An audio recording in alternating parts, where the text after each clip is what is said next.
शिवरायांची सून, शिवबाची माता, भाग्य कोणते अजून. हिंदवी स्वराज्याचा पताका नवी अभिमानाने डोलते. लक्ष देऊ नाही का, मी जिजाऊ बोलते, मी जिजाऊ बोलते. जय जिजाऊ, जय भवानी.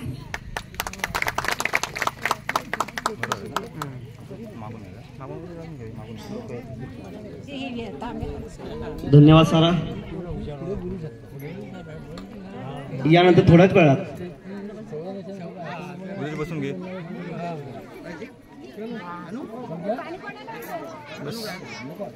स्वराज्य प्रतिष्ठान मंडळाचे अध्यक्ष सन्माननीय बाप्पाभाई पाटोळे यांना विनंती करतोय.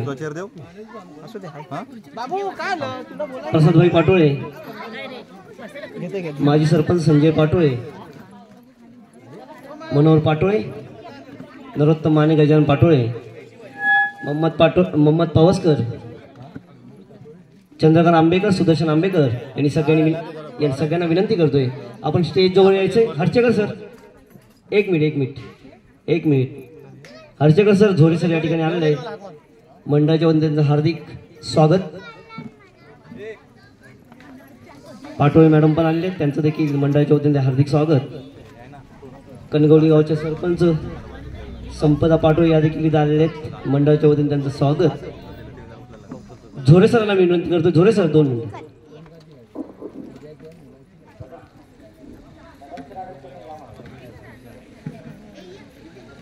लांजा हायस्कूलचे माजी मुख्याध्यापक नदाब सर या ठिकाणी आलेले आहेत. मी नदाब सरांना विनंती करतोय आपण स्टेज जवळ स्थानापन्न व्हायचे. सनगरे सरांना देखील विनंती करतोय आपण स्टेज जवळ स्थानापन्न व्हायचे. विशाल कदम, नंदकुमार आंबेकर,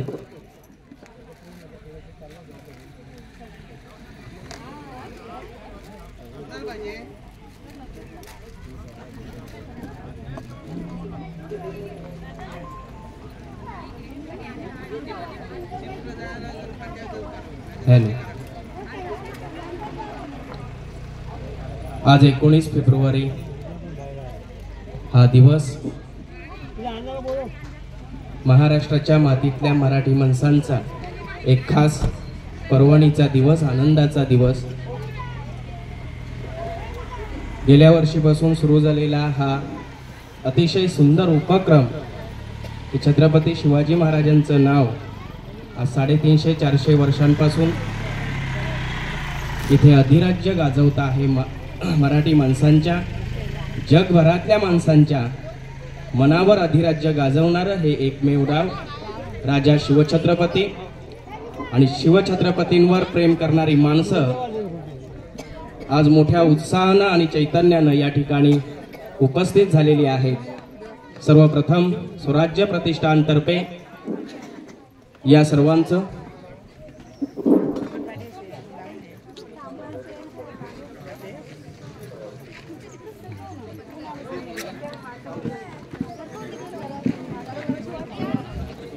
गाडी घेतलास ना, गाडी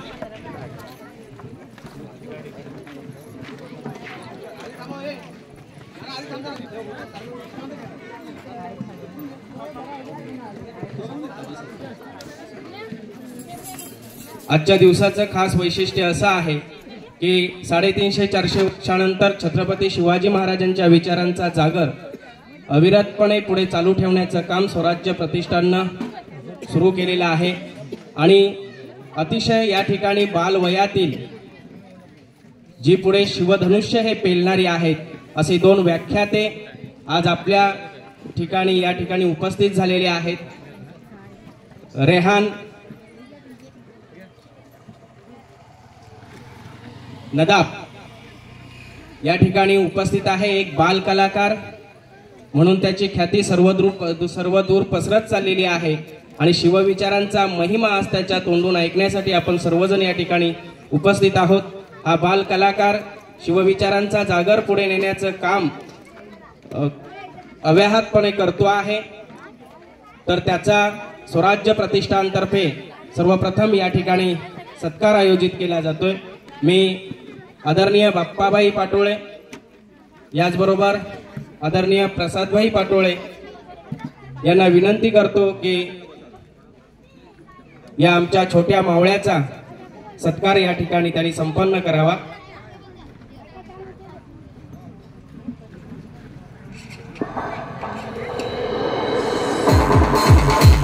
एकदा जोरदार टाळ्या होऊ देत रेहानसाठी। आदरणीय संजयजी पाटोळे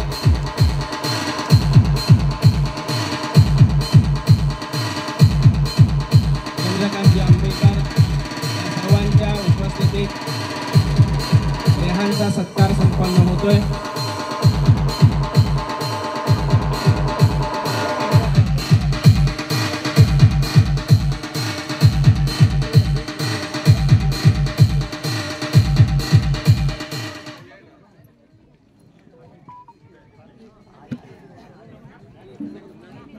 याचबरोबर दुसरी शिवव्याख्याती आहे सोनाली मंगेश कदम, जी याच गावची सुकन्या आहे।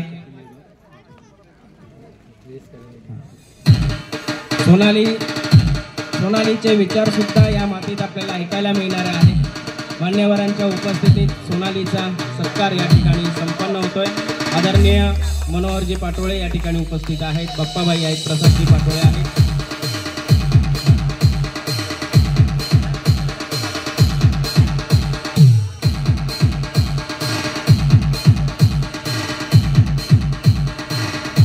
याचबरोबर आपल्या मुलांना प्रेरणा देण्याचं काम या बालवयातच जे आई वडील करतायत त्या आई वडिलांचा सत्कार या ठिकाणी स्वराज्य प्रतिष्ठानतर्फे केला जातोय। रेहानचे वडील या ठिकाणी उपस्थित आहेत, शकील नदाब सर यांचा सत्कार करण्याची विनंती मी बाप्पाबाई, आदरणीय प्रसादजी पाटोळे, हैदर अली पावसकर या सर्वांनी त्यांचा सत्कार संपन्न करावा।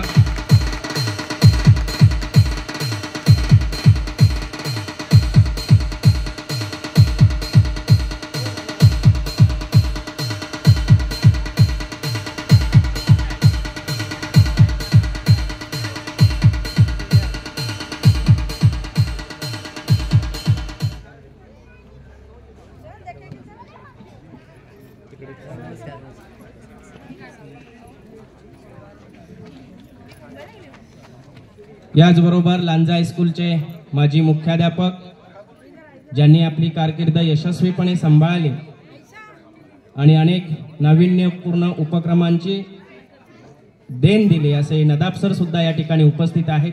मी स्वराज्य प्रतिष्ठानच्या सर्व मंडळींना आवाहन करतो की त्यांनी सरांचा या ठिकाणी सत्कार करावा।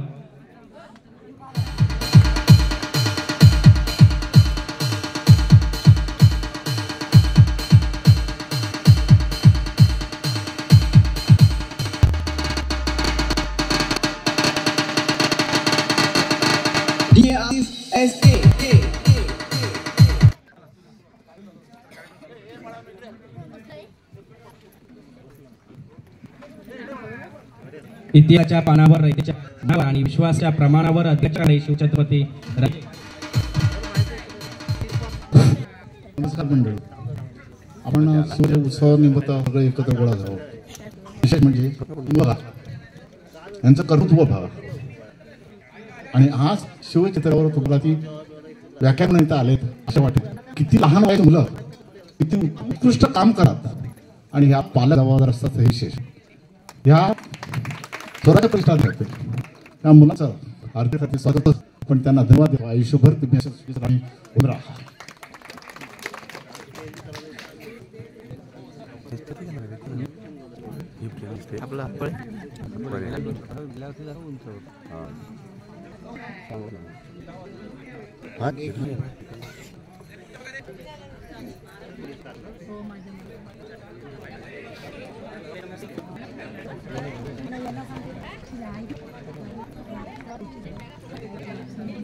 यानंतर या कार्यक्रमासाठी इथे एकत्रित जमलेलो आहोत।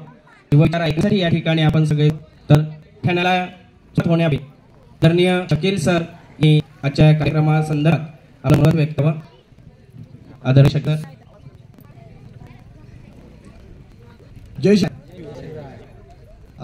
आज खरं तर आम्हाला या मायभूमीमध्ये येण्यात प्रवीण पाटील सर जे आहेत आपले स्वराज फाउंडेशन माझे जुने मित्र, आम्ही एकत्र काम केलेलं आहे आणि एक चांगलं व्यक्तिमत्व त्यांनी एक परवानगी केला आणि सांगितलं की रेहानला आमच्या गावामध्ये यायचं आहे आणि आम्ही कुठलाही आयोजन घेत लगेच म्हटलं. आणि खरं तर इथं आल्यावर असं मला पहिल्यांदा मी बघतोय ते प्रोग्राम करतोय पण इतकं नेटकं नियोजन पहिल्यांदा बघतोय, खूप छान वाटतंय. आणि सगळ्यात महत्त्वाचं म्हणजे आपला जो स्थिती आहे सगळ्यांचं जे आवर्जून जे बसणं आहे ते महत्त्वाचं वाटलं. रेहान तुमच्यासमोर उभा आहे, वयाच्या 6 वर्षातून तो विचार लोकांना सांगतोय. सगळ्यात म्हणजे तो बाल अभिनेता आणि बालता म्हणून सर्वदूर प्रसिद्ध आहे. आतापर्यंत तो 8 सिनेमामध्ये काम केलंय त्यानं. तुम्ही बघितलं डॉक्टर बाबासाहेब आंबेडकरची अँटी एक हिंदी मालिका होती, त्याच्यामध्ये रेहानने काम केलं. दख्खनचा राजा ज्योतिबा त्याच्यामध्ये रेहान आहे. आता सिंधुरी सपकाळ्यांची सिरियल सुरू आहे जी वाटली त्याच्यामध्ये आहे. अशा जवळपास 8 सिरियल आणि एक नावामध्ये काम करतोय. आणि सगळ्यात महत्त्व म्हणजे छत्रपती शिवाजी महाराज यांचा एक मावळा म्हणून शिवविचार आपल्यासमोर मांडतो आहे. इथं सुद्धा प्रेरण्याचं कारण आहे.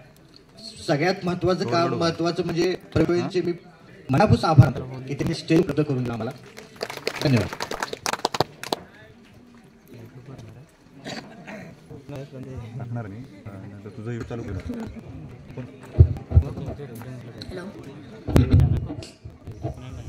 नमस्कार. आज 19 फेब्रुवारी 2024 म्हणजे छत्रपती शिवाजी महाराज यांची जयंती. मी खास करून प्रवीण पाटोळे काका यांचे विशेष आभार मानू इच्छितो की त्यांनी मला व्यासपीठावर बोलण्याची संधी. शिवराज बारांचे दिवस फार धुमेच होते. मुघल शहाने उत्तरेकडून सैन्य रवाना केले होते. शहाजी अडचणीत होते. अशावेळी जिजाबा या गौरव होत्या. अशा अवस्थेला ठेच कुठे हा मोठा प्रश्न शहाजी राजांच्या समोर आला. त्यांनी जिंकलेला शेरी किल्ला त्यांना आठवला. ते ताबडतोब जिजाबा पुणे किल्ल्यावर उठले आणि ते यासाठी रवाना झाले.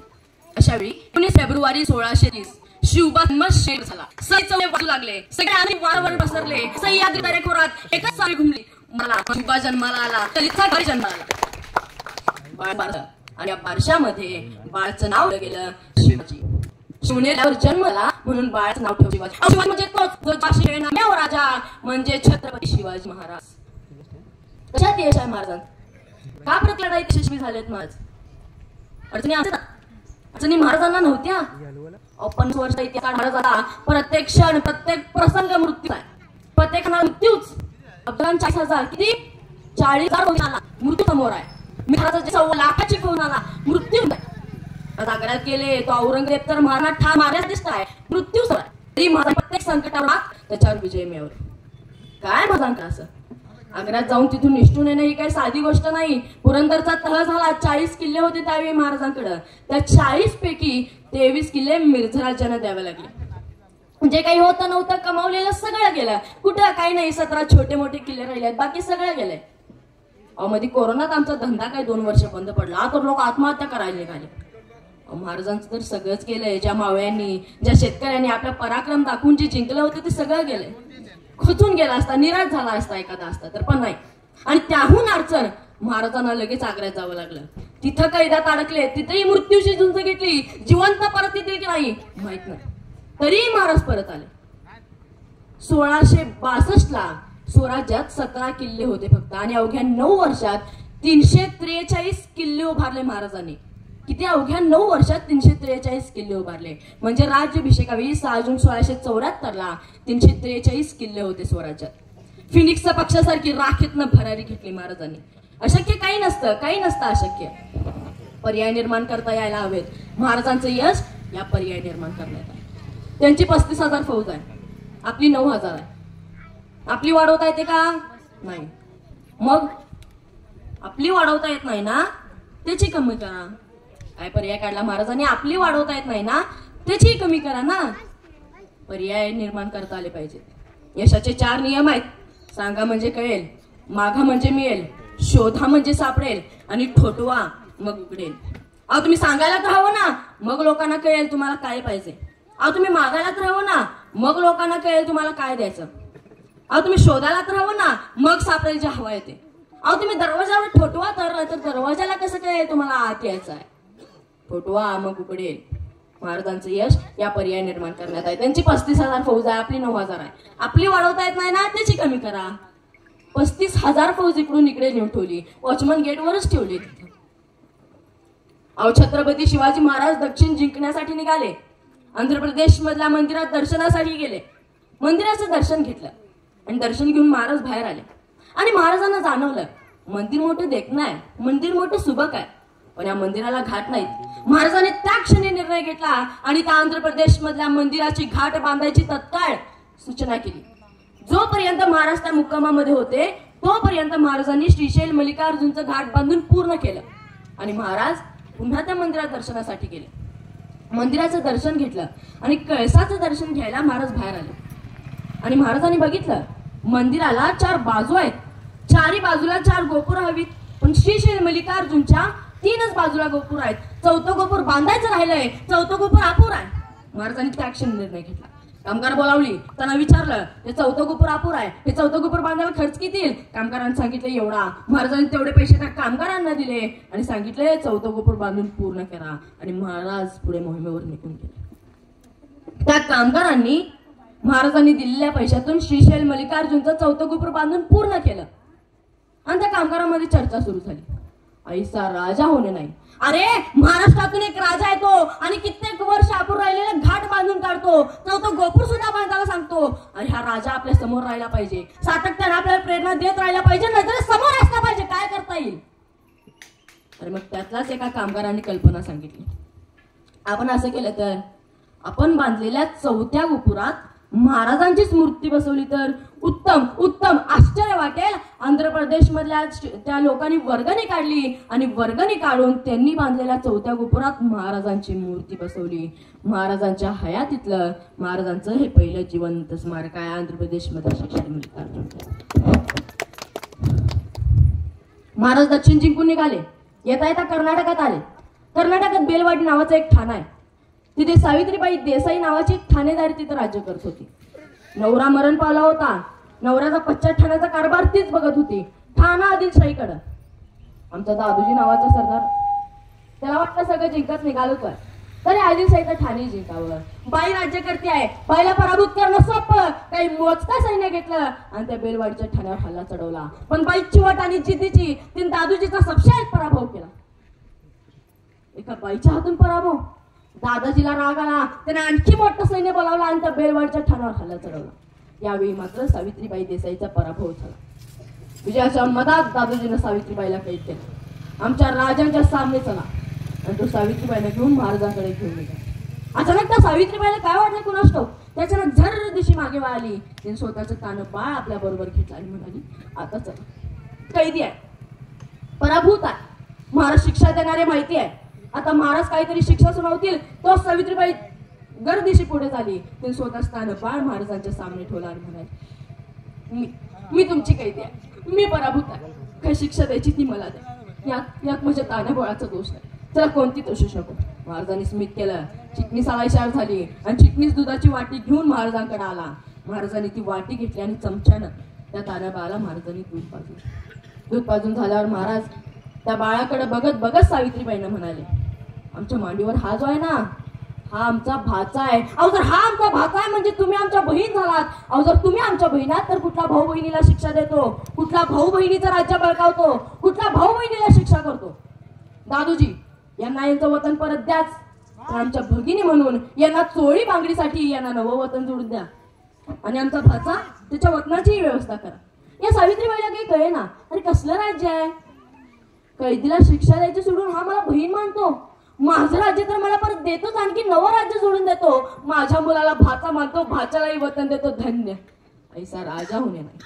या राजाचं स्मरण मोठेपण लोकांना कळालं पाहिजे, जगात समोर आलं पाहिजे म्हणून सावित्रीबाईनं 3 दगडी शिल्प तयार केली. म्हणजे महाराज बसलेत, त्यांच्या मांडीवर ते तानं बाळ आहे, महाराज त्याला चमच्याने दूध पाजतायत, असं ते शिल्प आहे. तुम्ही कधी कर्नाटकात गेला तर तिथे धारवाड नावाचं एक गाव आहे. त्या धारवाड गावात यादवाड नावाचं गाव आहे आणि त्या यादवाड गावात सावित्रीबाई देसाईनं कोरलेलं हे दगडी शिल्प अजून तसंच आहे. महाराजांच्या हयातीतलं महाराजांचं हे दुसरं जिवंत स्मारक आहे. महाराजांनी अफजल खानाला भेटीची वेळ कळवली दुपारी 12:35. आता 12:35 का? तर सूर्य बरोबर माथ्यावर येतो. आता सूर्य माथ्यावरच का? तर महाराजांनी जर अफजल खानाकडे बघायचं म्हटलं तर खानाची छावणी हालचाल महाराजांना स्पष्ट दिसावी, आणि खानानं जर राजाकडे पाहायचं म्हटलं तर सूर्याची किरण त्याच्या डोळ्यात घुसावी, त्याला काही दिसू नये. महाराजांनी भेटीची वेळ कळवली 12:35. आता सोबत कोण आहे महाराजांच्या? सोबत घेतलाय तानाजी, येसाजी, बाजी, कोंडाजी नाही, त्यापैकी कोणी नाहीये महाराजांसोबत. महाराजांनी सोबत घेतलाय जिवामाला, सोबत घेतलाय संभाजी कावजी. आता संभाजी कावजी का? तर पाठोपाठ अफजल खान तसा आहे. आखाड्यात पैलवान उतरवायचे झाले तर एकाच गटाचे असावेत म्हणजे कुस्ती नसते. सोबत घेतलाय जिवामाला. तर जिवामाला का? अरे तर समर सय्यद पण आहे, त्याच्यासारखं दानपट्टा चालवायचा म्हणजे हवा तो फक्त जिवा. आणि महाराज सगळं प्लॅनिंग करून निघाले. येता येता महाराज जिवाला म्हणाले, जिवा कात्री आहे का रे? आता जिवाला काही कळेना. अफजल खानाला मारायचा आलाय, तलवार घेतली असेलच की, कात्री कशाला? महाराजांनी पुन्हा विचारलं, जिवा कात्री आहे का? आता जिवा नाभिक समाजाचा. तो म्हणला, जी आहे की. काढ काढ जिवा, आमची दाढी बारीक कर, दाढी बारीक कर, इतकी बारीक कर की भेटीच्या वेळी जर खानानं हातात धरायची म्हटली तर त्याच्या हातात आली नाही पाहिजे. केस सोडल्यावर काय वेदना होतात ते आपल्याला कळतं. खानानं जर भेटी होई दाढी ओढली आणि वेदना झाल्या तर तो एक क्षण मुक्तिकारक होऊ शकतो. म्हणून म्हणाले, इतकी बारीक की भेटी खानाच्या हातात आली नाही पाहिजे. किती नियोजन करून निघालेत ना. प्रत्येकाला जबाबदारी. महाराजांनी संभाजीला सांगितलं, संभाजी तुम्ही आमच्यावर क्षम्यानं ते नाही, माझ्याकडे बघायचं नाही, तुम्ही खानाकडे बघायचं नाही, कृष्णाकडे नाही. काय चाललंय तुला आधी की नाही? चुकून जर अफजल खान जिवंत बाहेर जिवंत ठेवायचं नाही, जबाबदारी मला सांगितलं जिवा बरोबर आज क्षम्याला द्यायचं, पण तू माझ्याकडे बघायचं, तू खानाकडे बघायचं नाही, तू कुणाजीकडे बघायचा, तू कुणाजीकडेच नाही, बस. प्रत्येकाला जबाबदारी दिली आणि महाराज निघाले. 12:30 वाजता निघाले राजे खानाच्या छावणीच्या बाहेर. दुपारी 2 वाजता खानावरती खानून उभा राहिला. बघित 5-5:30 देखणे शिवाजी आ मी दिसले. खान वगैरे बोलवलं, हेच शिवाजी. खान बोलावली. खान 2 पाव पुढे आला. आऊ शिवाजी राजे डावीटी राजे सांभाळले. खानाची मिठावली खाली खानाच्या पोटात बाहेर पडला. त्याच वीरराजांच्या कत्तर बंडान पण महाराजांचा मस्त काढावा जीवा मला पट्ट्यान सय्यद बंड हात पटला आणि इतिहास फुटला होता जीवा हुंगाचा शिवा.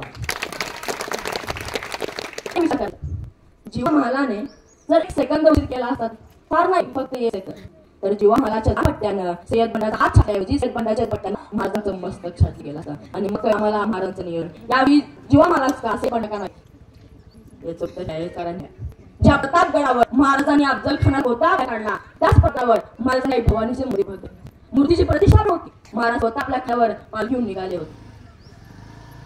त्यावेळी महाराजा काही माणसं दिसली जी लांबच नमस्कार करत. महाराज म्हणजे अरे या लांबच येता त्या जवळ तसे ते लोक महाराज इथंच बसले. तसे राजे म्हणाले देवी दर्शन ना, मग या जवळ आहे की आम्ही स्पर्श केला तर तुम्ही वाटेल. महाराजांना काही कळे ना. महाराजांनी नीट नेमकं घेतलं. म्हणाले आपण तेच पाहत ना जे आई भवानी मूर्ती तयार केली आणि तुम्ही आई भवानी होते आणि मग तुम्ही स्पर्श केल्याने पाडेल हे कैसे या जवळ. आणि इतकंच काय तर महाराज एक क्रांतिकारक निर्णय घेतला आणि ज्या पाथर्डवटांनी जी आई भवानीची मूर्ती तयार केली होती त्याच्याच हस्ते मूर्तीची प्रतिष्ठा करून घेतली. त्यांच्या क्रांतिकारक निर्णयाची विलक्षण साक्ष आहे. महाराजा स्वराज्य भाग पण या स्वराज्याचा पहिला नियम त्याच्या भागात डेटालाही हात लावायचा नाही. कुठल्या रे त्याच्या स्वराज्यातला तर रे त्याच्या डेटा कामा नाहीच. पण त्यावेळी तुम्ही शत्रू राज्याला राजा शत्रू राज्याच्या रयतेची सुद्धा काळजी घेतात. महाराजांचा आदेश दिला होता मंदिर मठ चर्च मारी समान स्त्रीला देवालाही हात लागतात. काय काय कायदे स्वभाव केलं राज्य उभे राहिलं.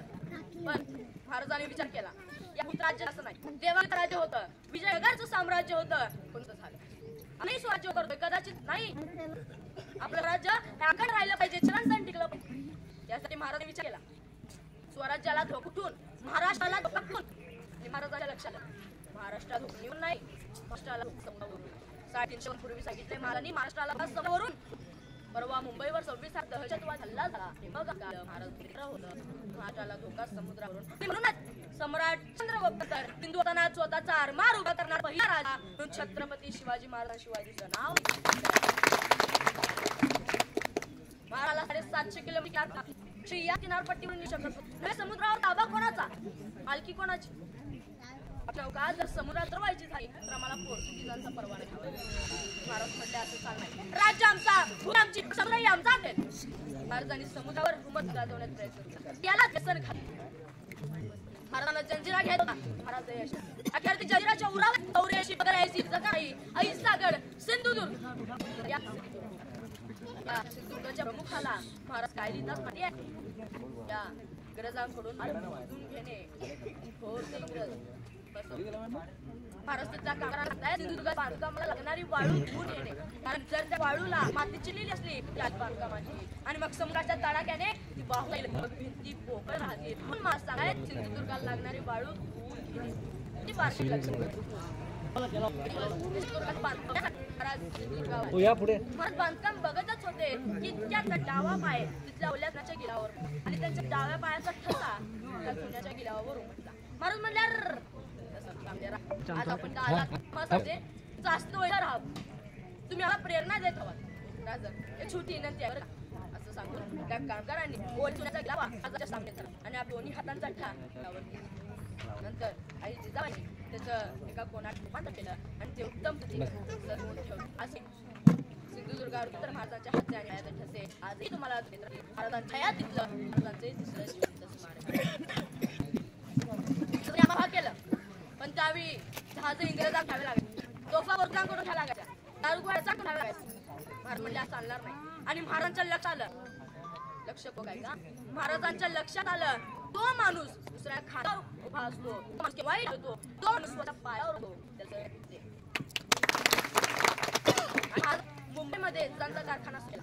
रत्नागिरील विजयदुर्गला तोफा होतायचा कारखाना आता लागणारा दारुगोळा स्वराज्यातच लागला. स्वराज्य स्वयंपूर्ण झालं, संभूत झालं. आज म्हणतो खरं, कारण माणूस व्यापारात मागं मराठी माणसा कोण म्हणलं? छत्रपती शिवाजी ते कारखाने बे करून ठेवले आहेत की कोणी शकत मराठी माणूस व्यापारात मागं.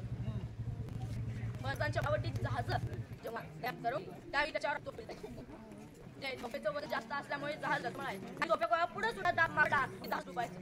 महाराज म्हणले चालला नाही, ते विचारला आणि ते एक दिवस त्यांच्या मुंबईच्या कारखान्यात गेले आणि त्यांना सांगतो जहाज तयार करा. आणि महाराजांनी असं जहाज आणि तसं जहाज तयार झालं. ठेवली तरी न डसमळलं, त्याचा वावडा सुटला, दाब मागा पडला तरी कधी न बुडणार विलक्षण जहाज महाराज तयार केलं.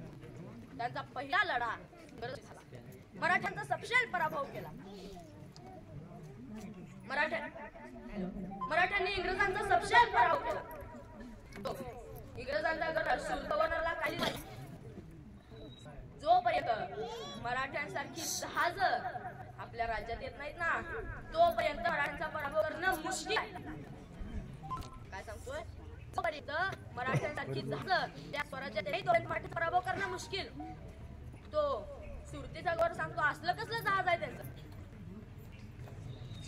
महाराज जहाज विकत घ्यायचे ना, तेच इंग्रज महाराजांना तुम्ही तयार केलेलं जहाज देता का?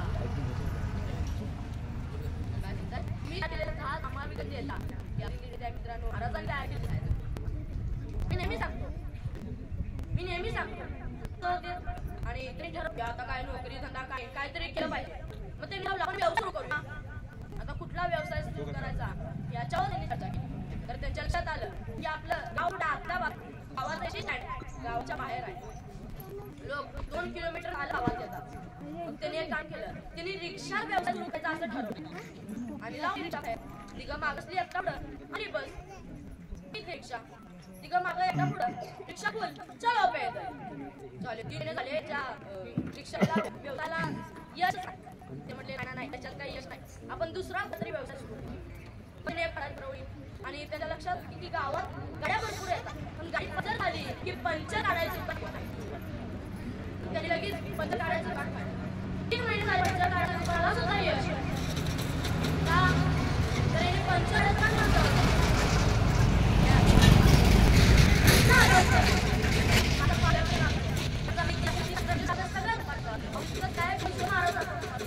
महाराष्ट्र तयार करायचे आणि तुम्ही काम किती करता हे महत्व नाही, तुम्ही काम कसं करता हेही महत्वाचं नाही, तुम्ही तुमच्या कामाचं नियोजन कसं करता हे फार आणि फार महत्वाचं आहे. 50 वर्षांचं आयुष्य महाराजांचं. या 50 वर्षात एकही प्रसंग असा नाही ज्याचं महाराजांनी नियोजन केलं नव्हतं. फक्त एकच प्रसंग असा होता हो ज्याचं महाराजांनी नियोजन केलं नव्हतं, तो म्हणजे त्यांचा त्याच फक्त ते जाऊ द्या.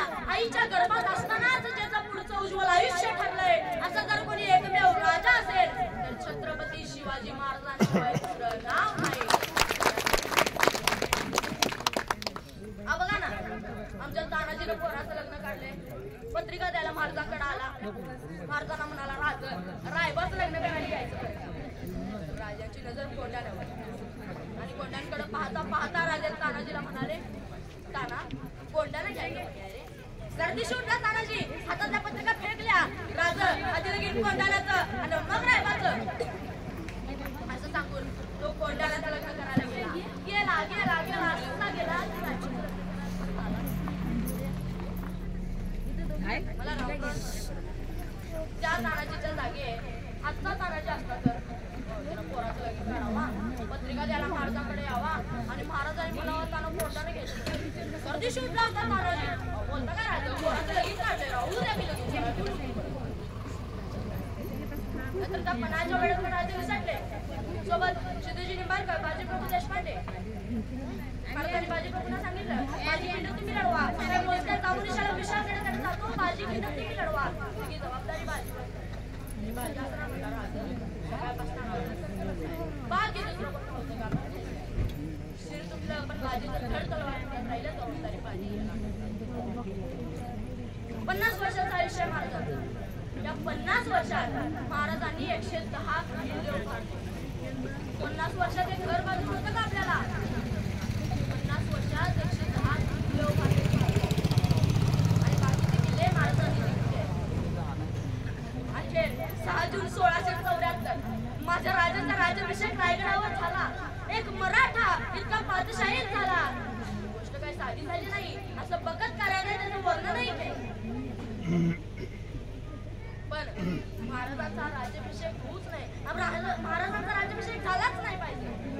याची जबाबदारी औरंगजेब आपल्या सदूल भावावर सोपवली. ते सदूल भाऊ इथं नगर जिल्ह्यात बहादूरगड नावाचा एक किल्ला आहे. त्या बहादूरगडावर याचा सदूल भाऊ राहायचा. त्याचं नाव होतं खान जहान बहादूर खान कोकलताज साहेबजान. जोरदार नाव आहे, खान जहान बहादूर खान कोकलताज साहेबजान. आता काय काय लोक विचारतात तिची बायको कसं नाव घेत. आता जाऊ दे मग त्यांना आपल्याला काय करायचं, नाव मात्र जोरदार राहायचं. याच महाराजांचा राज्याभिषेक उद्ध्वस्त करण्याची जबाबदारी या बहादूर खानावर सोपवली. पण तरी रायगडावर महाराजांचा राज्याभिषेक झाला. औरंगजेब भयान संतापला तर लगेच बहादूरगडावर पत्र लिहिलं, अरे तू करतोस काय, कुठली जबाबदारी द्यायची नाही का? हे पत्र त्याने वाचलं. याने लगेच आग्रहाला हुजूर उत्तरेकडून फार प्रयत्न केले, ही इच्छा की शिवरायांचा राज्याभिषेक व्हावा. आम्ही बाबा त्याच्यासमोर काय पण आपल्या भावाचा राग आपल्याला सहन होणार नाही हेही त्याला माहित होतं. पण आपल्या भावाचा राग कसा करायचा हेही त्याला माहिती. टेबला खालून दिलं की टेबला पैसे म्हटले की औरंगजेब पागळायचा. त्यानं लगेच आग्रहाला पत्र लिहिलं, हुजूर हो गया सो हो गया, पण मी इथे 1 कोटी नगद आणि 200 कोटी किती 1 कोटी नगद. यानं लगेच हे पत्र वाचलं. 1 कोटी नगद भले पट्टे शबाश, दे दे दे दे लवकर पाठवून दे. आणि पुढे जरा सरळ बरं का रागच गेला औरंगजेबचा. पण थोड्या वेगाने ही बातमी आग्र्याला औरंगजेबाकडे पोहोचली. त्याच्या दुप्पट वेगाने ही बातमी रायगडावर महाराजांकडे पोहोचली. प्रत्येक जिल्ह्यात, प्रत्येक तालुक्यात, प्रत्येक गावात एक तरी गुप्तहेर असायचा महाराजांना. आपल्याला कोण माहिती आहे फक्त भेजी नाही, बाकी दुसरी गुप्तहेर आपल्याला माहितच नाही. अजून इतिहासालाच त्यांची नावं माहित नाहीये, इतकं कोणी आहे ते. महाराजांकडे बातमी महाराजांनी बघितले 1 कोटी नगद भले पट्टे शबास. नाही, राज्याभिषेकावेळी खर्च झालाच होता. आता तसा तानाजी म्हणायचा राज एवढा आपला, तसाही यसाजी म्हणायचा ओ ताना सगळी मोहीम काय तुम्हीच लढणार काय राज, आपण जाणार राज एवढा आपला. तसा बाजी म्हणायचा ओ यसाजी आहो कधीपासून नंबर लावून बसलेला का तर माग. तसा म्हणायचा राज एवढा आपला, ही मोहीम आपली, आपण जाणार राज, आपण लढणार. जगाच्या पाठीवरचा असा पहिला काळ आहे जिथे लोक जगायला नाही तर मरण्याशी स्पर्धा करताय. महाराजांनी हंबीररावांना सांगितलं, हंबीरराव बहादूरगडावर 1 कोटी नगद आहे आणतो, पण तिथे 35,000 सैन्य आहे. त्या 35,000शी झुंजायला किमान 50,000 सैन्य तरी लागणार. तेवढं स्वराज्यावर आहे का? नाही. आपल्या स्वराज्याची एक साधी पद्धत असायची. अक्षय तृतीयाच्या 2 दिवसाआधी बाहेर पडायचं, अक्षय तृतीयाला परत यायचं आणि सगळं सैन्य शेतीवाडी करायला लागलं. आता सगळं सैन्य शेतीवाडी करायला गेले, मग सोबत कोण आहे महाराजांच्या? रायगडावर कायम 10,000ची रिझर्व्ह फौज असायची. हंबीररावांनी एक काम केलं, 1,000 महाराजांच्या संरक्षणासाठी ठेवली आणि अवघ्या 9,000 ठेवलं तो बहादूरगडाच्या दिशेने वाढला. हंबीररावांनी 2,000 सैन्य आपल्यासोबत ठेवलं आणि ते करकुमला येऊन थांबले आणि अवघ्या 7,000 सैन्य त्यांनी बहादूरगडाच्या दिशेने वळवलं. जसा जसा बहादूरगड जवळ आला तशी तशी मराठ्यांची घोषणा चालू झाली. ते ढोल ताशे बनवायला लागले, हर हर महादेव. इतक्यात बहादूर खानाकडे त्याचाच एक सैनिक थापा टाकत आला, हुजूर.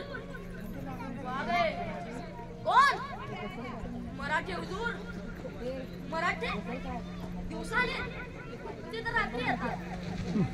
आणि बरोबर आहे ना, महाराजांच्या सगळ्या लढाया रात्रीच्या दिवसा हालचाल नाही. तो म्हणला ते तर रात्री येतात. इतक्यात हर हर महादेवची घोषणा बहादूर खानाच्या सगळं कानावर ऐकली. तो म्हणला आले आले आले मराठे आले. आणि याने विचार केला मराठी दिवसा आले म्हणजे ते किमान 50,000 तरी असले. 35,000 फौज आपलं बहादूरगडावर उठवलं आणि घेतला. वॉचमन गेटवरच ठेवले. तिथं दोन्ही सैन्य आमने सामने आलं.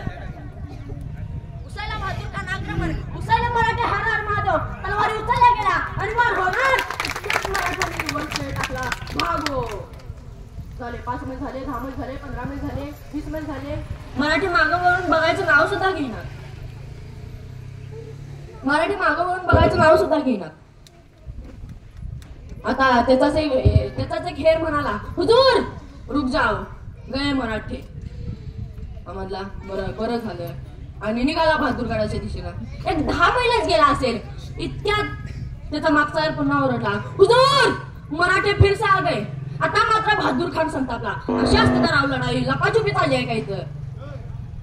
आता मात्र येणे ठरवलं. लगेच दोन्ही सैन्य आमने सामने आलं. उसायला बहादूर खान आक्रमण, उसळले मराठे हर हर महादेव, तलवारी उचलल्या गेल्या आणि वार होणार. इतक्यात मराठ्यांनी पुन्हा रिव्हर्स गेट टाकला, भागो. झाले 5 मैल झाले, 10 मैल झाले, 15 मैल झाले, 20 मैल झाले. मराठी पुढं मोगल माग, मराठी पुढं मोगल माग. झाला त्याचाच एक हेर म्हणाला, हुजूर रुक जाओ गए मराठे. तसा बहादूर खान म्हणाला, उगा माल दाखवायला चलो परत.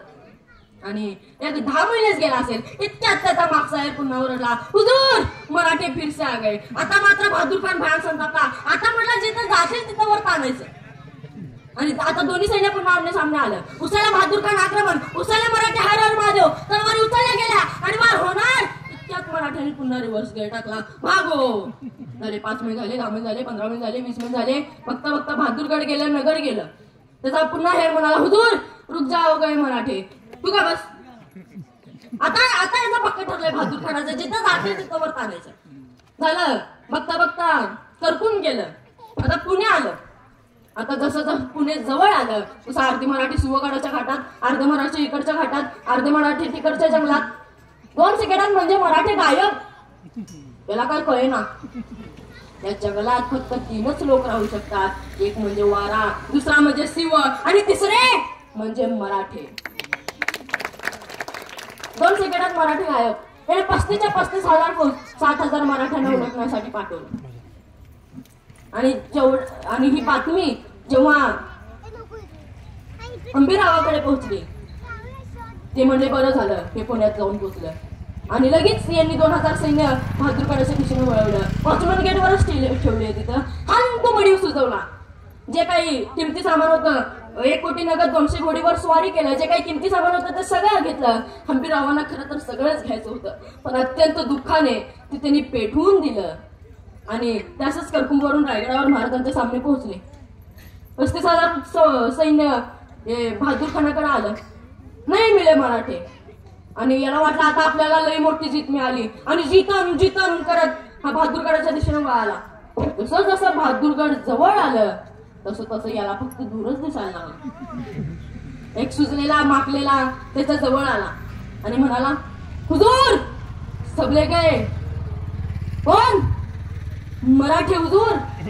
मराठे? तो हम किसके पीछे थे? मराठों के हुजूर. तो यहाँ कौन आया था? मराठे हुजूर. ऐसा कैसा हुआ? ऐसा ही हुआ हुजूर. हा म्हटलं असं बनवलं वय. शक्तीपेक्षा युक्तीचा वापर करता आला पाहिजे. महाराजांनी ते केलं. जबाबदारी टाळण्याशिवाय उद्योग नाही बघा ना. आमच्या देशाच्या लोकशाहीनं 18 वर्षानंतर आम्हाला मतदानाचा मूलभूत अधिकार दिला. आमची जबाबदारी आहे देशाच्या विकासासाठी चांगली माणसं सत्तेत यावी, यासाठी मतदान करावं. जबाबदारी आमची.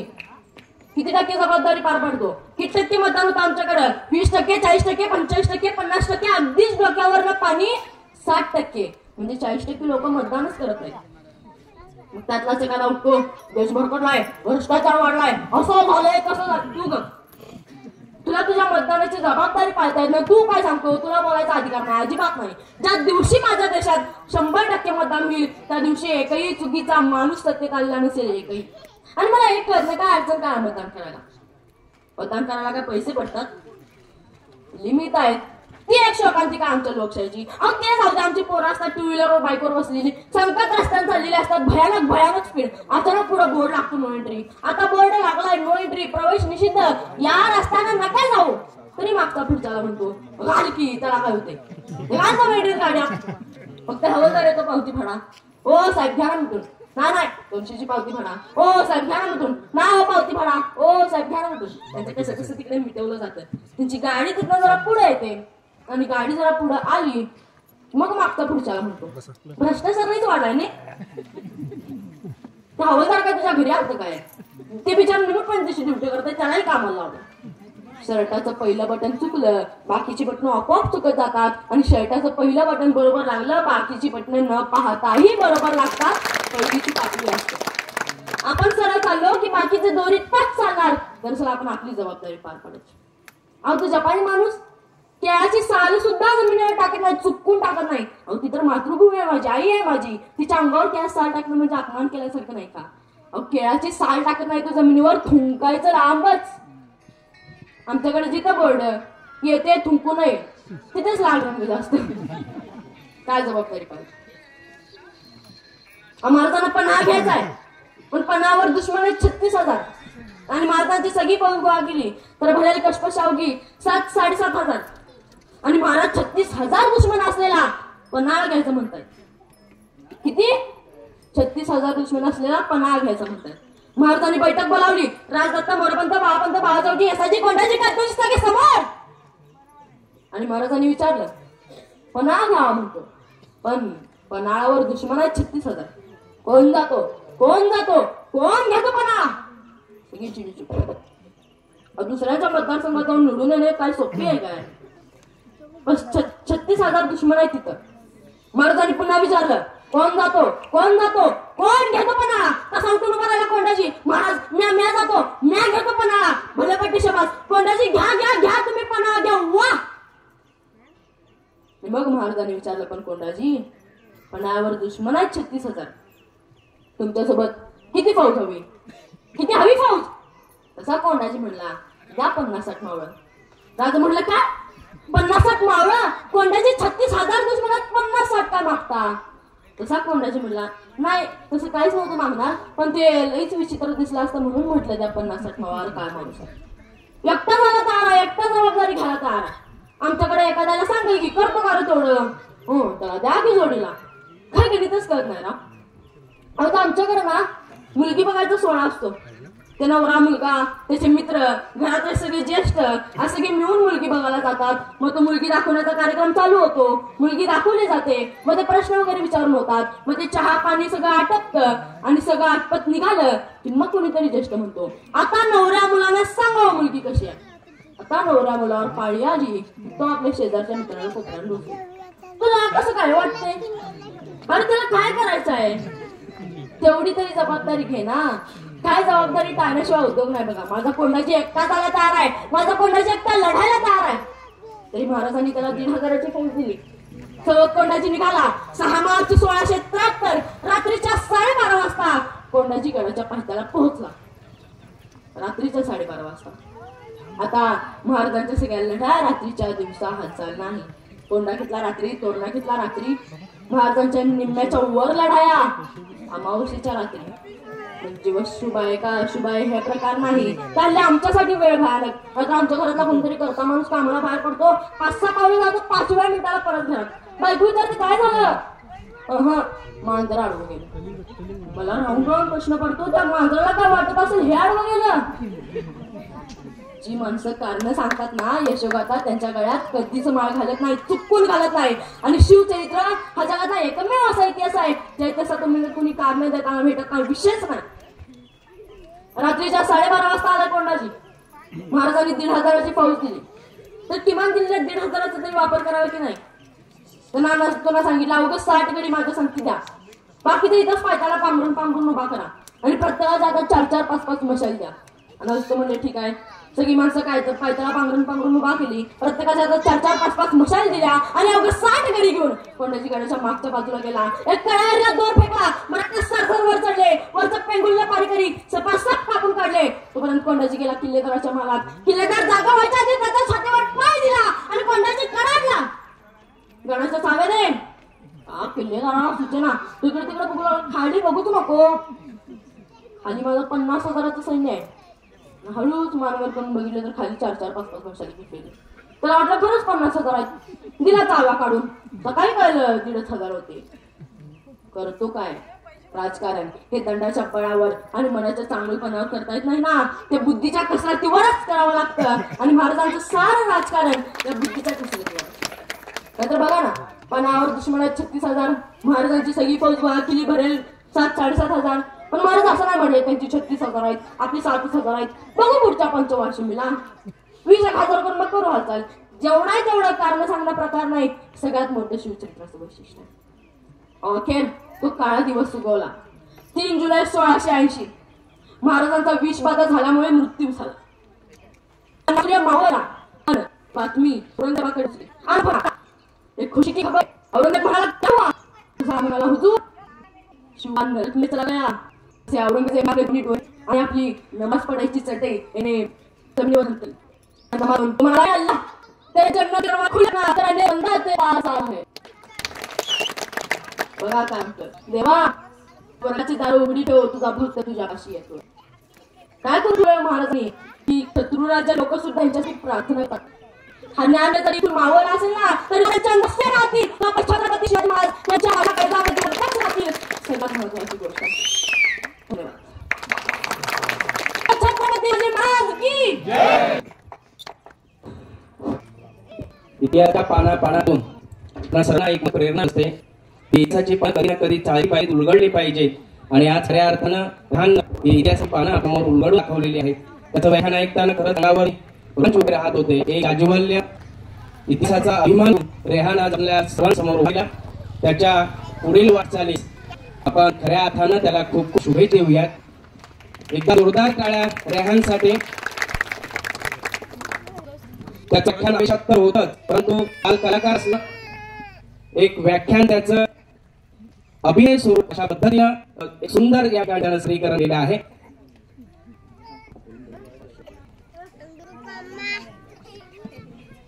तसेच स्वराज्य प्रतिष्ठानचे कार्यकर्ते प्रवीण पाटोळे यांच्याकडून त्यांना ₹500 बक्षीस देण्यात आहे. जोरदार टाळ्या यांसाठी.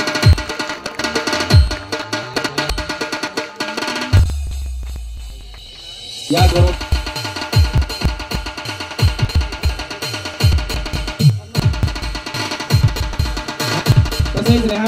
आपणा सर्वांना शिव दाखवलेले आहेत. स्वराज्य स्थानच्या अध्यक्ष आचार्य बाप्पाबाई यांचा सन्मानपत्र, मानचिन्ह आणि टिपा देऊन या ठिकाणी कार्य करत आहेत.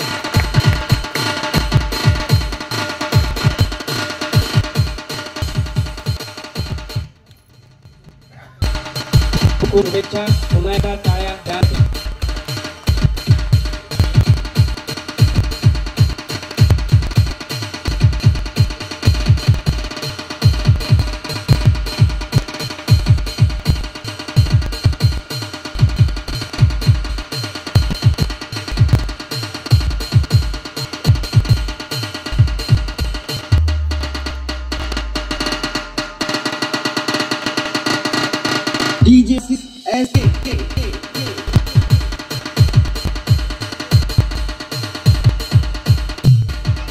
सुजित आंबेकर यांनी सुद्धा या ठिकाणी सुजित आंबेकर.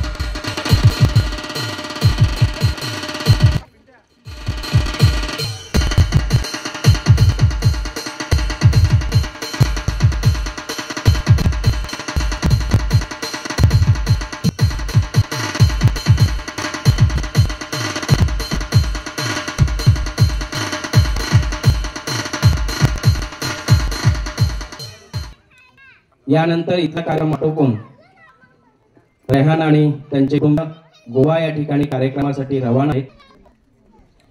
स्वराज्य प्रतिष्ठानचे त्यांना खूप शुभेच्छा. असंच तुझं प्रिय बहरत फुलं आहो त्यासाठी शुभेच्छा. यानंतर व्याख्यानाचं दुसरं पुष्प गुंफण्यासाठी सर्वांना ज्ञात आलेली या गावची सुकन्या सोनाली मंगेश कदम, तिचा आवाज तालुक्यात नव्हे तर जिल्हाभरामध्ये दुमदुमतो आहे आणि बऱ्याच गोष्टी तिने सध्या केलेल्या आहेत, अजूनही करावयाच्या आहेत. असा एक खणखणीत आवाज स्त्रीशक्तीचा जागर करण्यासाठी सोनाली मंगेशकर ठिकाणी आपले विचार पुष्प आपणास ऐकवणार आहे.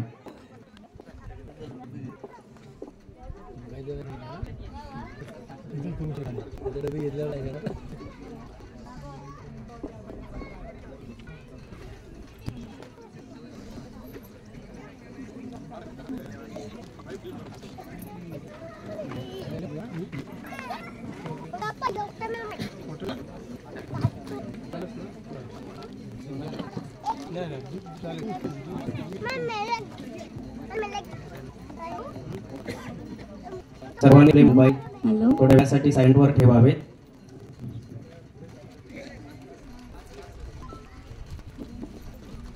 व्याख्यानाचं दुसरं पुष्प नेते सोनाली कदम. सोनालीसाठी एक जोरदार टाळ्या आहेत. नमो मात्र मी शीतलमली, नमो आम्ही जिथे वाढे मी, मो कर्मभूमी हे याचं कामी पडोळे सा नमा परम पवित्र अशा मातीला म्हणून नमस्कार. ज्याच्या जिथून हे स्वराचं देखणं स्वप्न आकार झालं ते राजा माता जिजाऊ. ज्या महापुरुषाने ही स्वराची संकल्पना मांडली ते राजे शहाजी. ज्या स्वप्नात उतरवते राज आणि ज्या आरसदाराने हे स्वप्न स्वतःच्या खर्ती पेललं ते साजी मात. या सर्वांनाच माझा प्रथम माना मुजरा. खरं इतिहास घडवणारी माणसं इतिहास विसरू शकत आणि इतिहास घडवणारी माणसं इतिहास घडत नाही तेव्हा मोठा इतिहास आहे. खरं तर निरक्षर मराठा इतिहास सुवर्ण अक्षरात लिहून ठेवावा, कोरून ठेवावा इतका तेजस्वी आणि ओळखी इतिहास मात्र. परंतु आजचे मराठे यापासून बेहतर की काय अशी शंका वारंवार मनात येते. परंतु आपल्या गावातील हा शिवजन्मोत्सव पडला तरुण मणी पाहिला की शिवचे मावळे अजूनही त्या तुला कळाल्या आणि तऱ्यात अजूनही जिवंत आहेत याची भूल सेचपणे लागली. खरं म्हणजे मागं राहतो तू मातीने केली म्हणजे महाराष्ट्रामध्ये राहतो तो महाराष्ट्र नाही कसा मराठी मातीचा महाराष्ट्र पोळी छाडाला पेटवणारा महाराष्ट्र आणि गर्भ महाराष्ट्र जगमा स्वाभिमान मिरवणारा माझ्या शिवाचा महाराष्ट्र. परंतु हाच महाराष्ट्र आज महाराष्ट्र पुढला आणि चितला आल्यासारखा मुदात्माचा अभिमान की स्वराज्याचा परकी यांच्या बाई मोठा व्यापून लागला. अशा त्या महाराज एक समजली ते झोपले होते ते जागे झाले, जागे उभे झाले, उभे सतते आणि चांगल्या त्यावरती स्वराज्याचे निशाणे श्रीची छा दौडू लागली आणि 700 वर्षात लमारबळ खोडलं आणि हातावर गदर घेऊन लयला तयार झालं. रायगडावर 32 वनाला सोनेरी सिंहासन राहिलं आणि लोक कल्याणकारी रयतेचं राज्य स्थापून शिवकल्याणकारी राजा शिवबा. आज 350 वर्ष या घटनेला.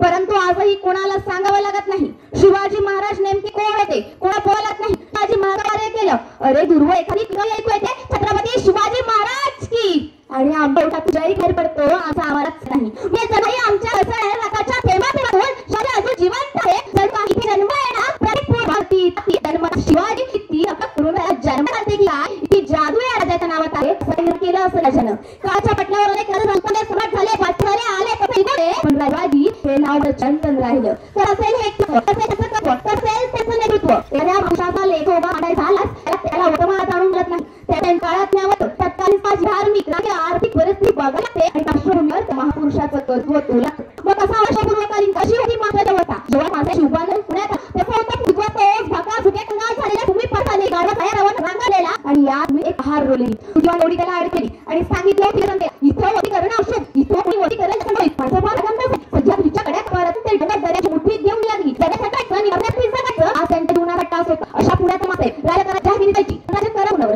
जाहीर चालवण्यावर कुत्र्याच्या मला जिरावली त्या पहिल्यांदा माणसांना या त्या वैष्णवीला पुण्याच्या शब्दामध्ये आणि म्हणाल्या तुमच्या शिवबाईंच्या परत त्या राजा मरताय तसं जीर त्या मातीच्या उलात रोवलेल्या पहाकडे बोट दाखवलं आणि विचारलं कसं यावं इथं इथं आलो आमचा होईल त्या सरशी माती जाऊन बसवल्या मग महागडी आणि बाहेर फिरी आणि मासाची जाऊन शिवबांसोबत पुण्यात लागल्या छातीत गडवाचा नांगर फिरला होता त्याच माती जिजाऊने शिवांच्या हातून सोन्याचा नांगर लावला. इथली माती नांगरली नांगर ही माती जाणण्यासाठी पेलं तसं माणसांना स्वराज्याचं बीज पेलं रहितेला विश्वास वाढला हळू विश्वासाला गावात लागली कुजबुजू लागली. पण गावात आल्यानंतर रहितेला एक प्रश्न सतावू लागला अरे गावात तर आलो घरात तर आलो पण खावा काय प्यावाय ती गावी ना पेरावा काय त्या आहे लाकडं आणि याच प्रश्नाच्या गरज पडलेला जिजाऊ गेला आणि त्याला असा गावात तर आलो घरात आलो काय प्या काय तरी पेरा काय त्या आहे आमच्याकडं. आणि यातून महाराष्ट्रातील पहिली सहकारी संस्था होती जिचं नाव होतं स्वराज्य आणि तिच्या संस्थापिका होत्या मासाहेब जिजाऊ.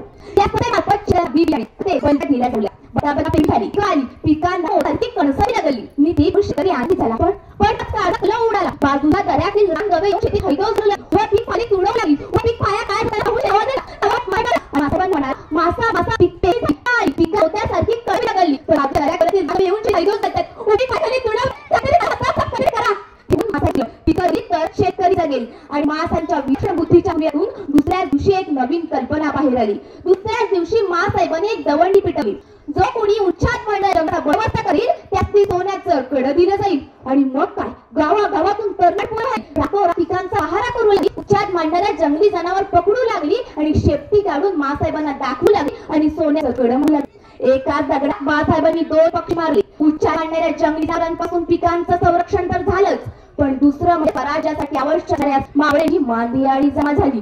एके दिवसात रोजचा प्रहर होता लांब शांत दिसलेला इतक्या 4-5 माणसा गलका ऐकू तरी पुढा पहारे म्हणतो कसा काय र तशी ती पोरं पाहतात आम्हाला काय होतं काय माझ्या ना उच्चारणाऱ्या जनावर बंदोबस्त करी सोन्याचं दिलं जाईल हे काय जनावर घेऊनच आलं ना अरे पण माझ्या सरच्याला नाही मी काय साहेब भेटा जायचं नाही हा सगळा शेवटी मागच पाहिजे काय चालू आहे. त्यातला त्या गल्ल्यातला एक पोरगा पुढे आला आणि म्हणाला मासा तुम्ही बंडी आली होती ना मासा ज्यात माझ्या जंगलीचं बंद करील त्यासनी सोन्याचं कड दिलं जाईल हे काय जनावर घेऊनच आलो ना. मासाहेबांनी शांतपणे त्या पोराकडे एकदा नजर फिरवली आणि त्याला म्हणाल्या अरे पण तू सकाळच्याला आला असता तर आम्ही काय तुला सोन्याचं कड दिलं नसतं का रे. हे तसं ऐकलं तसं त्या पोराच्या डोळ्यातून गळागळा पाणी यायला लागलं. उंचा आवरत तो पोरगा म्हणाला मासाप सोन्याचं कड मिळावं म्हणून नाही आलो मासाप तुमच्या कौतुकाची थाप माझ्या पाठीवरती मिळावी म्हणून आलो मासाप. मासाहेबांनी त्या पोराला जवळ घेतलं त्याचे डोळे पुसले आणि त्याला म्हणाले काय रे नाव काय रे तुझं. तसं ते पोरग म्हणालं तानाजी मालूस रे उमरट गावसाची. आणि ही एक कौतुकाची थाप माझ्या तानाजीला किती घडवणारी ठरली हे तुम्हा आम्हाला माहीतच आहे. आणि म्हणूनच आपल्या महाराष्ट्राचा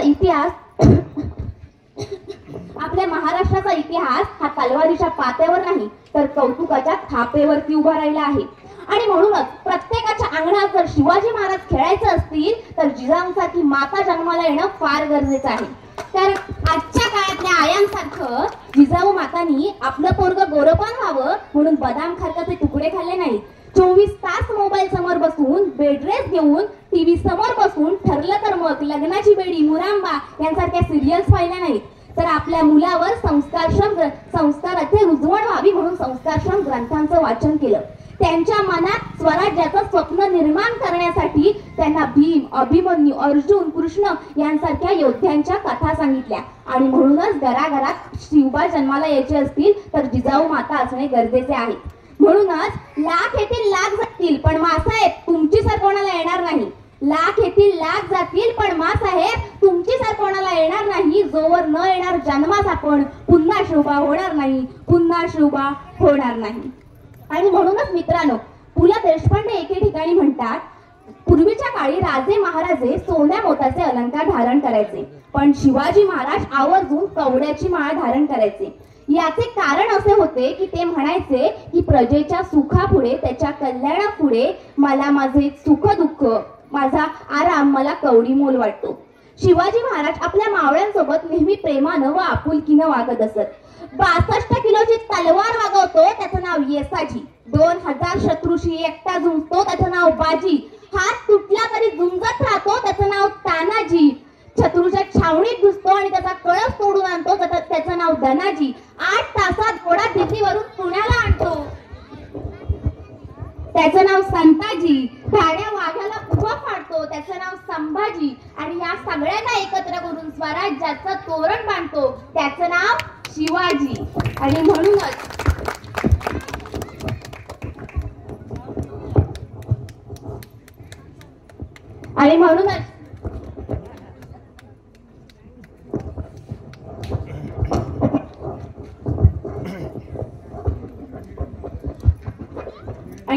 शिवाजी महाराजांनी आपल्या स्वराज्याचं तोरण बांधण्यासाठी अशा मावळ्यांची मदत घेतली. सह्याद्रीच्या कुशीतून एक हिरा चमकला, भगवा टिळा चंदनाचा शिवनेरीवर प्रगटला, हातात घेऊन तलवार शत्रूला गरजला, महाराष्ट्रात असा एक राजा होऊन गेला, महाराष्ट्रात असा एक राजा होऊन गेला. मित्र, 350 वर्षापूर्वी या महाराष्ट्राच्या भूमीला एक कर्तृत्ववान वीरपुत्र मिळाला, ज्यानं आपल्या स्वतःच्या पराक्रमानं, शौर्यानं, धाडसानं आणि जिद्दीनं नव्हत्याचं होतं आणि होत्याचं नव्हतं करून मुठभर मावळ्यांच्या जोरावर महाराष्ट्राच्या भूमीवर भगवा फडकवला. त्यावेळी अनेक परकीय सत्ता या महाराष्ट्रात धुमाकूळ गाजवत होत्या. मुघलांच्या कैदेत अनेक लाखो मराठा सैनिक खितपत पडले होते. स्त्रियांची अब्रू लुटली जात होती, बायकांच्या कुंकुवाचा धनी मारला जात होता, शेतकऱ्यांचा कुणी कैवारी नव्हता. आणि अशा या परिस्थितीत महाराष्ट्राच्या भूमीला हवा होता एक झंकार, धगमगता पेटता अंगार. अखेर ती वेळ आली. 19 फेब्रुवारी 1630 रोजी सिंहगर्जना झाली. शिवनेरीवर एक तारा चमकला, जिजाऊंच्या पोटी सिंह जन्मला. मानाचा मुजरा करते शिवाजी महाराजांना, ज्यांनी मराठी मातीत भगवा झेंडा रोवला.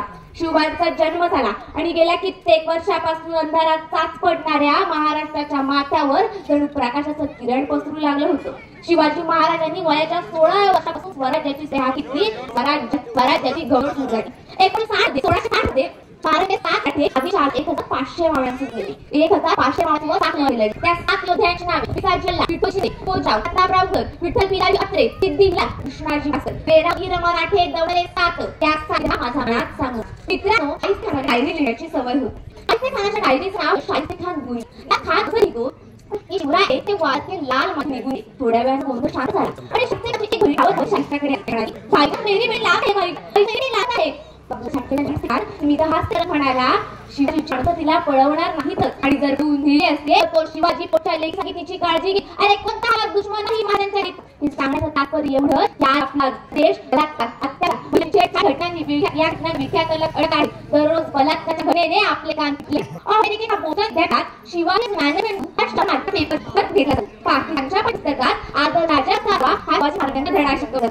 देशात शिवाजी महाराजांचे सांगितलं, पण तेव्हा आमचे असे आमच्याकडे शिवाजी महाराजांचा इतिहास करण्याचा प्रयत्न केला नाही. अहो, शिवाजी महाराजांचं मनात असते तर शिवाजी महाराजांच्या आवाजाकडून कोण? दौलत खान. शिवाजी महाराजांचा घोड्याचा कोण? इब्राहिम खान. शिवाजी महाराजांचा पहिला सैनिक कोण होता? नूर खान. शिवाजी महाराज एकमेव आग्रह शिवाजी महाराजांना अफजल खानात करण्यासाठी शिवाजी महाराजांना अफजल खानात करण्यासाठी वाघांना पाठवून मुसलमान शिवाजी महाराजांचा सैनिक असू शकतात तर शिवाजी महाराज मुसलमान विरोधक असू शकतात. शिवाजी महाराजांनी राजाने घोषित केल्यानंतर त्याच्यासमोर त्या शिवाजी महाराज आपल्या सैनिकांना म्हणे, अहो राजेश्वराचे मंदिर तर बांधो, माझ्या मुसलमानाची वस्ती कुठे आहे? त्यानंतर शिवाजी महाराजांना आपल्या किल्ल्यासमोर जागा घेऊन मुसलमान सैनिकांची वस्ती आणली.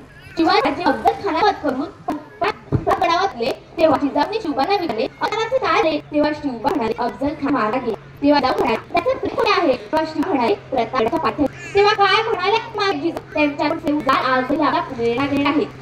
शिवबा आता तुझ्या राज्यात कोऱ्या कुत्र्याच्या खाणे शोभूच नाही, त्यामुळे त्याचे सन्मान दफन कर. तेथेच मारा. आपल्या आतून आज्ञेचे पालन शिवाजी महाराज आपल्या किल्ल्याच्या तेथे माल बांधले. मित्रांनो, शिवाजी महाराजांना त्यांचे विचार आचरणात आणल्या. आता मी माझ्या आचरणासाठी शिवाजी महाराज अशी लढून स्पर्धा लागली असते. त्यांचे विचार डोक्यात घेऊया. शिवाजीला वाचन ही काचीच नाही, परंतु हल्लीची मोबाईल सेटिंग करण्यात नेट करण्यात आणि डेटवर सर्फिंग करण्यात फार बिझी असते. त्यामुळे तिला स्वतःचे वाचण्यासाठी वेळच मिळत. अहो, ते शिवाजी महाराज पूर्णतः निर्व्यसनी होते, परंतु आता ती आपले पुढारी निर्व्यसनी का? मला अमिताभ बच्चन एक मोठा नावाचा चित्रपट त्याचा डायलॉग होता, दुश्मन क्या मुझे मैं दोस्त वाला दोस्त उतरवा. परंतु दारू पिणे बघून मला असं आवाज वाटतं, दारू पिण्याला गुटखा खाला, दारूवाला गुटखा खाने वाला दुश्मन क्या मारेगा मुझे, साला खुद ही मारना मैं खुद ही मारने वाला. अशी चिंता निर्माण झाली. शिवाजींचे विचार आपण आचरणात आणूया. शिवाजी महाराजांच्या आयुष्यातले एक प्रकार बघा. त्यावेळी त्या ठरल्या संख्या बघा. मित्रांना जयसिंग शिवाजी महाराजांना तह का पुरंदर करावा लागला, तेव्हा ते किल्ल्यात 4 लक्ष होणारे द्यावा लागला. तेव्हाची अवस्था काय दिली? एक किल्ला मिळवताना खाली कसरत आठवा, त्यावेळेस एक किल्ला मिळवताना खाली पडलेला मग महाराजांच्या मनाची असा काय येते. एका वर्ष शिवाजींचे मावळे मर्द मावळे समोर आम्ही करू. एखाद्या वर्षी पीक कमी आलं म्हणून गळफास बुडला आम्ही. व्हॅलेंटाईन्स डे ला एका व्यक्तीने संपवणारे देखील आम्ही 12वी आणि 10वीच्या वरून आपलं आयुष्य लावणार आणि स्वर्गात तिकीट बुक करणार सुद्धा आम्ही. मग शिव महाराज आम्ही शिकलो तरी काय? मित्रांनो, शिवाजी महाराजांनी विचार त्यांच्या विचारांना आपल्या आचरणात आणि आपल्या स्वराज्याचे साक्षर बनला. तरी पण शिवाजी महाराजांची आठवण येतच राहील. म्हणूनच महाराष्ट्राला तुमची गरज आहे. महाराज पुन्हा जन्माला तुमची गरज आहे. या माठ्या झाडाची किंमत काय? तलवारीच्या पात्याला. तेलावाची किंमत काय? तलवारीला. तेलावाची किंमत काय? समजीवातीला. तेलावाचून किंमत काय? समजीवातीला. आणि छत्रपती शिवाजी पर्याय नाही या महाराजा मातीला, या राष्ट्र मातीला.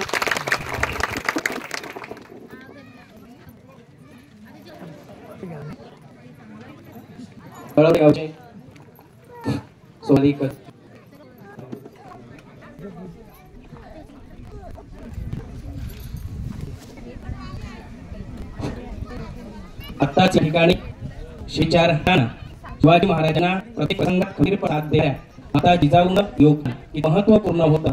हे अतिशय आवेशपूर्ण आणि खणक्या भाषाशय सोनानं समोर सांगितलं आहे. याच जिजामातांचा आदर्श ठेवून आता मनाने स्वच्छतेनं पुन्हा एक साकार कसं होईल, पुन्हा शिवाजी कशा पद्धतीनं अवतरेल हा विचारायला आपल्या सर्वांना संधी आहे. मूल्यमानाची जबाबदारी खऱ्या अर्थानं आपल्या वर्गाचे कळवड्याची बुलंद तोफणी भविष्य हे सोयीच्या रूपात सर्वांना पाहायला मिळालं. निश्चितच स्वराज्य प्रतिष्ठानचा या ठिकाणी संपन्न होतोय. या कळवडे गाव देखील आपण सर्व शुभेच्छा देऊया. मी स्वराज्य प्रतिष्ठानचे भटोळे यांना या ठिकाणी निमित्त करतो. त्याचबरोबर कदम कुटुंबीय यांना सुद्धा ठिकाणी निमंत्रित करून सोनालीला घडविण्यामध्ये तुमचा सर्वात महत्त्वाचा वाटा आहे. मी सोनालीचे व आई बाजी अजुमा सर्व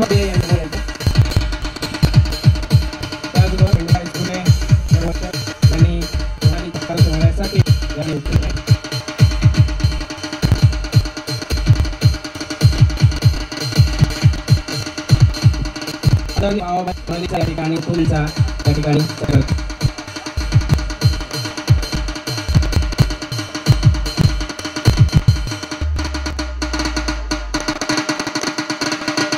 DJ Asif S तालुका रत्नागिरी जिल्हा यामध्ये कोणाचे अनेक भाषणं झाली आणि शिवजयंती निमित्त या लेखीचं भाषण सर्वांना ऐका आलं.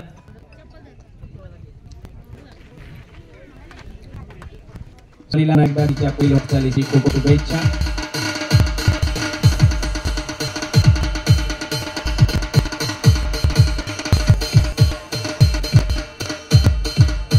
याबरोबर स्वराज्य प्रतिष्ठाने आयोजित केलेल्या शिवजयंती महोत्सवामध्ये आज भेट देण्यात आली आहे. तालुक्याचे राष्ट्रवादी